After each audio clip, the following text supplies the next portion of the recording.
Hey, what's up, everyone? And with Battlefield Labs on the rise, Battlefield 2042 might actually die.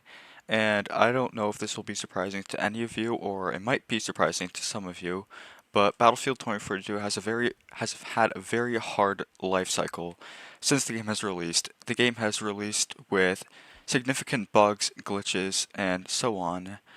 But not only that, the game just the game wasn't super great. First of all, it had a lot of news just talking about bugs and glitches and how it was absolute garbage. And with the first impression of this game releasing, most people made up their mind, considered it just to be a terrible game, and never came back to it, leading to the game's usual unpopular fan base. So there aren't very many people playing it these days. I do have to admit the game has improved a lot these days, but that still hasn't changed people's first impressions of the game of being a glitchy, buggy mess that people still assume it is. Some people do. Most people do. But some people, like me, have actually found the game to have improved significantly over the years, and it's actually pretty good now. There's very minimal glitches and bugs in the game, and it's turned out pretty well for itself. It's turned out to be a pretty average, I'd say decent shooter. I'd say like it's a 7 out of 10 shooter game. I'd say it's pretty good right now. But that still doesn't change the fact that Battlefield Labs is on the rise, and Battlefield Labs might finally kill this game. It might finally kill it. And here's why. Battlefield Labs will is said to be released promising many things of which that sound amazing. It has claimed to be like have a whole new combat system, a whole new everything, and we will get to specifics in a minute, but it has claimed to have more community driven features, so that means for us, the consumers, it will have more features based on purely what we want. Instead of EA deciding what it wants for us, EA's finally going to let us decide what we want for our game so we can finally decide what features we want, what guns we want, what the game style will look like and feel like. So we're going to finally have a game that's going to be completely, basically made up, I guess, designed by the consumers themselves. So this year's going to be very different for the new Battlefield game, which will be very interesting because EA hasn't done this ever, where they have let their community basically purely decide what the game's going to be like. And I find this to be very interesting.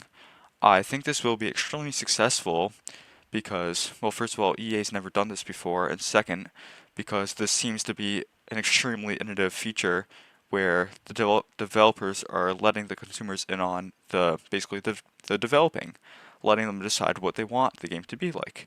And I find this to be amazing. Some other stuff is they're going to focus on the classic Battlefield feel. So there's going to be none of this garbage that we see nowadays that's totally different from what we used to see in like Battlefield 4, Battlefield 3, all the old ones. And I find this to be amazing. I would love to have the classic Battlefield feel back. It's been a long time since we've had that. The last time we've had that was Battlefield 4, and Battlefield 2042 actually did release something like this with a classic feel. I forget what it's called, but it's in the game. It's in one of the sections. It's one of the game modes where it brings you back to make you feel like it's one of the older games. But the last time we've had this kind of feel for real was Battlefield 3 and Battlefield 4. And both those games are amazing. They're phenomenal. It's been a very long time since we've had that, and after that, it just went downhill from there. Because after Battlefield 4's release, we did have Hardline, which did feel like Battlefield, but it just never really got popular. EA tried something new, and it totally backfired on them, and it went to garbage. So we're not really going to talk about Hardline for OG feel.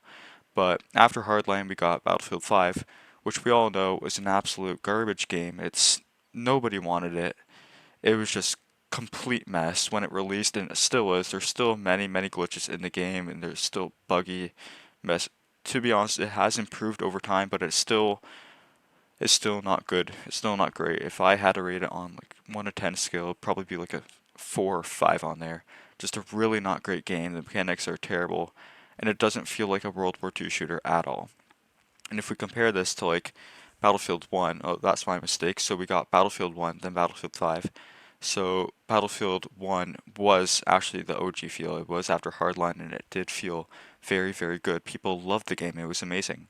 So 2016 was the last year we got this OG kind of feel for Battlefield, what everyone really loves to know about Battlefield 4.